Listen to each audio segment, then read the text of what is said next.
Peter, Miguel. Mr. Chair, salamat po. Good evening again.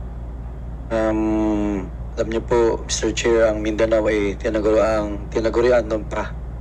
Land of Promise. Yun nga, since 1936 po, nangako na mga presidential or mga presidente ng Mindanao Railway Project. From Manuel L. Quezon, FBR, Estrada, Jimmy, Aquino, Duterte, and now it's Marcos administration.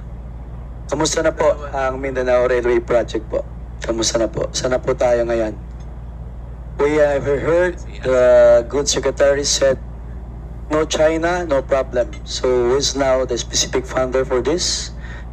And I've heard that you have a pre-construction program. Ano na po ang nangyari? Tapos na po ba tayo sa pre-construction? Phase 1 na po ba tayo? Asa na po tayo?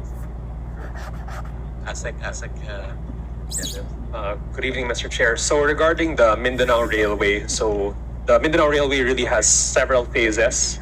So there's 2 phases that the Department of Transportation is working on heavily right now.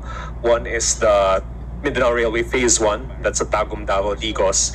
That was the one originally stated for financing with the People's Republic of China, but now that that's been pulled out, we are still seeking alternatives for that, including possibly converting the project to a PPP. So right now, the options are still open with financing, whether if there's an interested ODA partner, but so far we have not found a willing partner yet, and so we're also looking at converting the project into a PPP.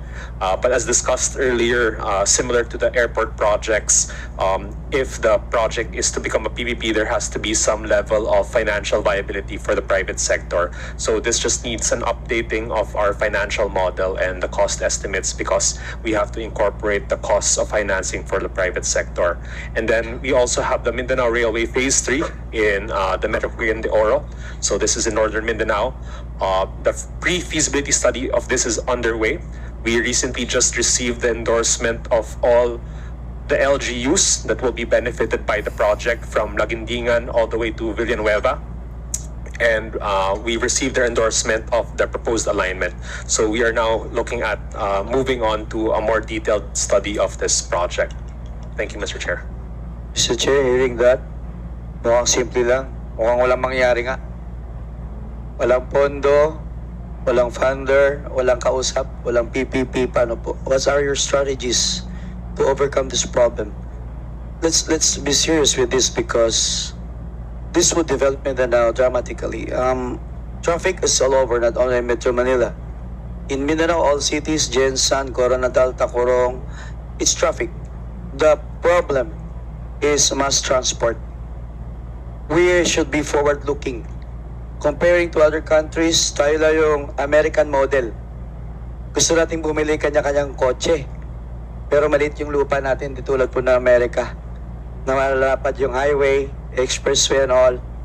So we have to really look seriously into the mass transport system, not only in Mindanao, all over the country. Pero ito nga, kailan siguro bigyan natin ng pagtukunpansin, lalo na ang sekretary nagsabi, if may I quote from Rappler, na mas matatag, magandang buhay, pamumuhay kung mayroong mass transport system. So, again, my question is, paano po? Ano po strategies po natin?